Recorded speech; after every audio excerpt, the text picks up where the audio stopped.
Numa situação de emergência como a que vivemos, muito dificilmente os países conseguiriam manter o nível de despesa face à receita, à redução da receita, assim como implementar medidas de apoio às empresas e à retoma da economia sem recorrer a orçamentos suplementares. No caso de Moçambique, como referi, uma vez que o orçamento só entrou em vigor e só foi discutido já após o início da pandemia, embora haja algumas críticas que dizem que o orçamento não está preparado para a pandemia, ainda assim o orçamento já foi preparado ou já teve em conta, pelo menos em parte, os impactos desta pandemia. Porque a pandemia requer financiamento público suficiente para garantir uma resposta abrangente. A priorização dos gastos públicos para fortalecer a economia e o sistema de saúde exige uma ação adequada dos líderes governamentais e também um financiamento público favorável. Em termos orçamentais, a gestão da pandemia tem ocorrido em duas fases. Numa fase inicial, as ações imediatas com os orçamentos existentes recorreram a algum grau de flexibilidade orçamental de que os países dispõem, bem como a eventuais fundos de contingência. Por exemplo, mediante a declaração do estado de emergência, alguns países puderam aceder a fundos que tinham disponíveis para esse efeito. E permitiram a redefinição de prioridades numa fase inicial da resposta à Covid-19 e a autorização de despesa urgente. Em diversos países, os governos reduziram despesa não prioritária para dar prioridade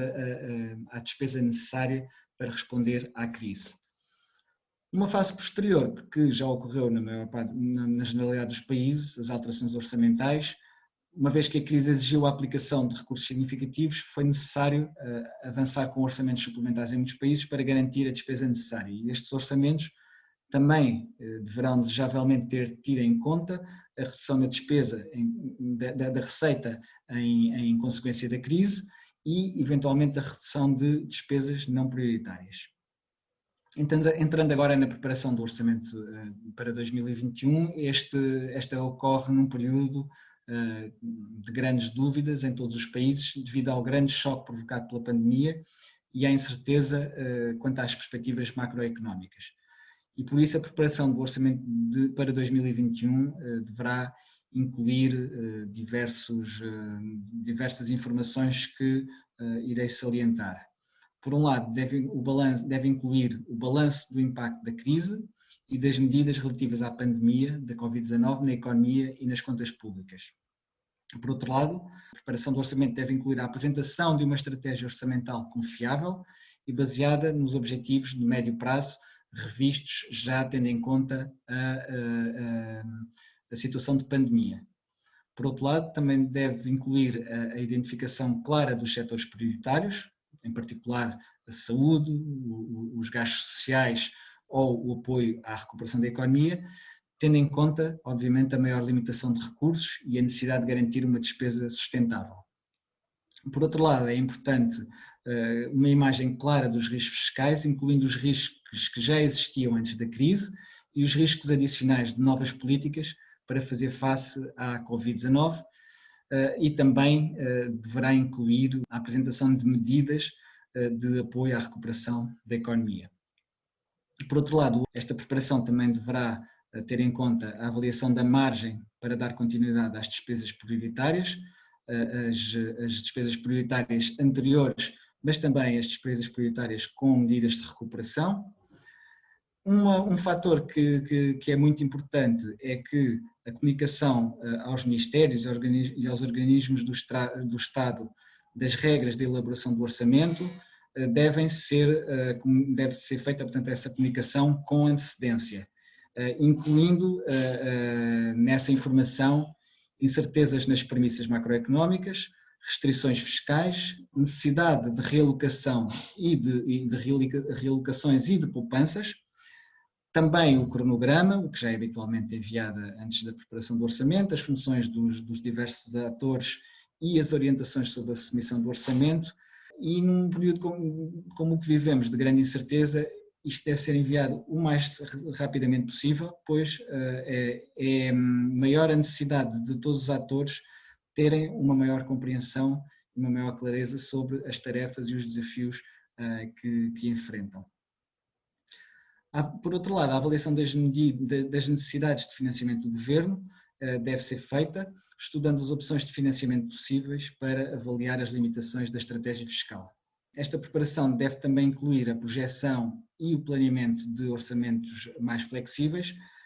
para o caso de ser necessário dar resposta urgente a alguns riscos, mas sem prejuízo do necessário escrutínio, ou seja, como referi há pouco, alterações muito substanciais nos orçamentos deverão sempre ser sujeitas a nova discussão no Parlamento. Por outro lado, deve haver um aumento da clareza, da credibilidade e da transparência das contas públicas,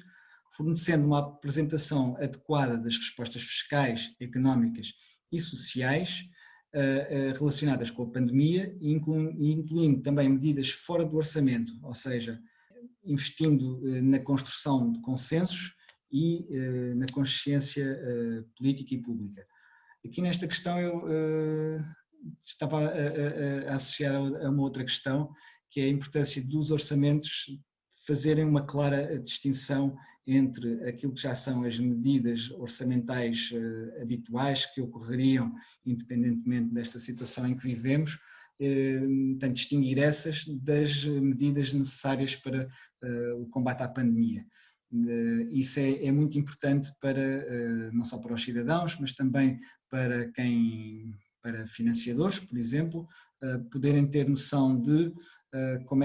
quais são as despesas que serão para manter no futuro e quais é que são aquelas que apenas estão dependentes da situação da pandemia e que no futuro poderão deixar de existir. Este processo de preparação poderá vir a permitir a identificação de lacunas na atual estrutura dos orçamentos, por exemplo, limitações na flexibilidade orçamental, chamando a atenção para áreas que deverão ser alvo de possíveis reformas futuras. É importante que o orçamento não ponha em causa esforços que têm vindo a ser desenvolvidos pelos países e que são essenciais para o futuro, como é o caso do cumprimento dos Objetivos de Desenvolvimento Sustentável. Numa perspectiva mais prática, considerando a necessidade do processo de preparação do orçamento ter em conta as medidas de distanciamento estabelecidas, deverá ser dada prioridade a formas de trabalho remotas, como a troca eletrónica de documentos e a realização de reuniões por videoconferência.